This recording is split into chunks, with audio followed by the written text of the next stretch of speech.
Morning. Bali, andito po tayo ngayon. Kakatapos lang mag-jogging. Ngayon ay magsi 6 o'clock na, pero nag-start po ako ng 5 AM.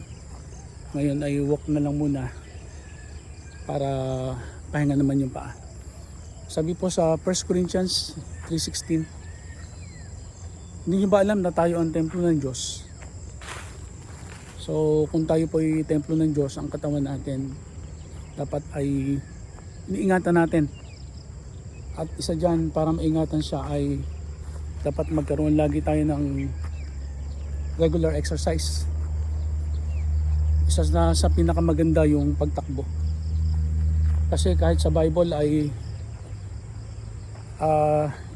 inahintulad tayo sa bilang mga mananakbo na bago tayo makarating sa finish line ay marami tayong mga disiplinang gagawin sa ating katawan para matapos.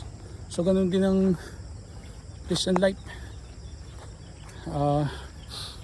Bago tayo matapos sa ating mga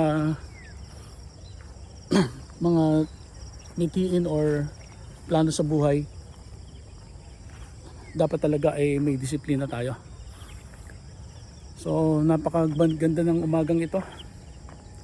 At ang lahat po ng glory, lahat ng kalakasan ay para sa Panginoon lang. To God be the glory. Amen.